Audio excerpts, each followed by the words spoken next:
BJP अलग अलग समाज को साधने में जुट गई है। आज केंद्रीय मंत्री नरेंद्र सिंह तोमर ने ग्वालियर के अलग अलग समाज के प्रतिनिधियों के साथ बैठक की। तोमर ने कहा कि सभी समाजों को साथ लेकर चलना, काम करना बीजेपी का काम है, इसलिए वो समाज के प्रतिनिधियों के साथ चर्चा कर रही है। आपको बता दें कि यादव समाज के बहिष्कार के बाद आनन फानन में ये बैठक बुलाई गई है। आपको ये भी बता दें कि नरेंद्र सिंह तोमर आज ग्वालियर की 3 विधानसभा क्षेत्र में बीजेपी की पार्टी के कार्यकर्ताओं की बैठक करेंगे और रणनीति पर चर्चा भी करेंगे।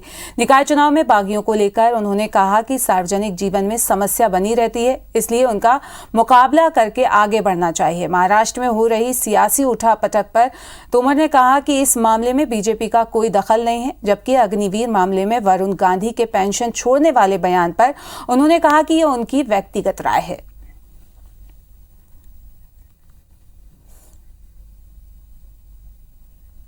और ज्यादा जानकारी के लिए हमारे संवाददाता नासिर हमसे जुड़ रहे हैं। नासिर, आपसे जानना चाहेंगे, रूठों को मनाने की कवायद तेज हो गई है, बैठक ली गई है आनन फानन में।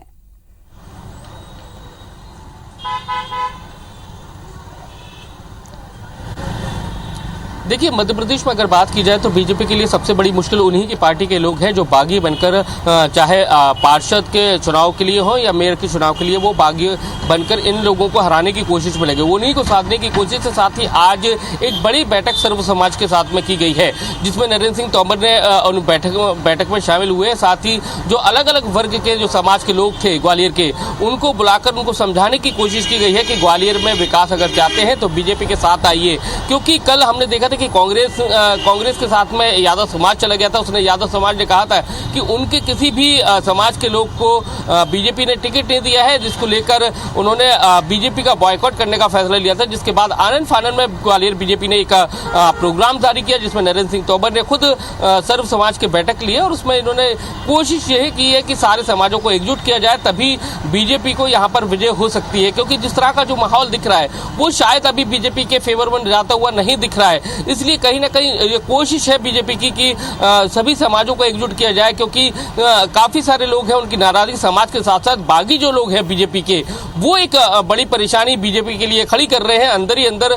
तो क्योंकि यहाँ पर अगर देखा जाए तो ग्वालियर चंबल संभाग में कई छत्रप जो काम करते हैं, चाहे नरेंद्र सिंह तोमर का गुट हो, चाहे ज्योतिरादित्य सिंधिया का गुट हो, चाहे जयभान सिंह पवैया का, प्रद्युमन सिंह तोमर का, लेकिन पार्षदी के टिकट के कई सारे दावेदार थे, लेकिन पार्टी को किसी एक को चुनना था।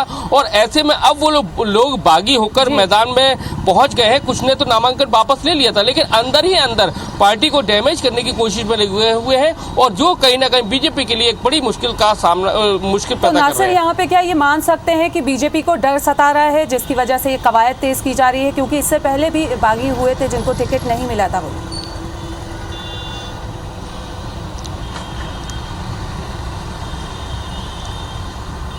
बिल्कुल जाहिर सी बात है, जिस तरह का जो माहौल दिख रहा है, हम खासकर ग्वालियर की बात करें तो ग्वालियर में जिस तरह का माहौल दिख रहा है बीजेपी के खिलाफ दिख रहा है, उसी डैमेज को कंट्रोल करने की कोशिश है। चाहे वो बीडी शर्मा हो, चाहे नरेंद्र सिंह तोमर हो, चाहे ज्योतिरादित्य सिंधिया हो, वो कर रहे हैं। खुद 1-to-1 बातचीत कर रहे हैं, रूठों को मनाने की कोशिश कर रहे हैं। क्योंकि जब नामांकन की वापसी का दिन था तो उस समय दबाव दिलाकर पार्टी के नेताओं ने नामांकन तो वापस करवा लिए थे बागियों से, लेकिन वो बागी अंदर ही अंदर अभी भी रूठे हुए हैं और कहीं ना कहीं कैंडिडेट का सपोर्ट नहीं कर रहे हैं, बीजेपी के खिलाफ प्रचार कर रहे हैं, मतलब अंदरूनी रूप से प्रचार कर रहे हैं। तो कहीं ना कहीं पार्टी को नुकसान हो सकता है। साथ ही समाज के लोगों को नुकसान, समाज के लोग भी उनके साथ नहीं है, तो कहीं ना कहीं एक बीजेपी को बड़ा डैमेज हो सकता है। उसी को डैमेज को कंट्रोल करने की जो कवायद है वो बीजेपी करने में जुटी हुई है।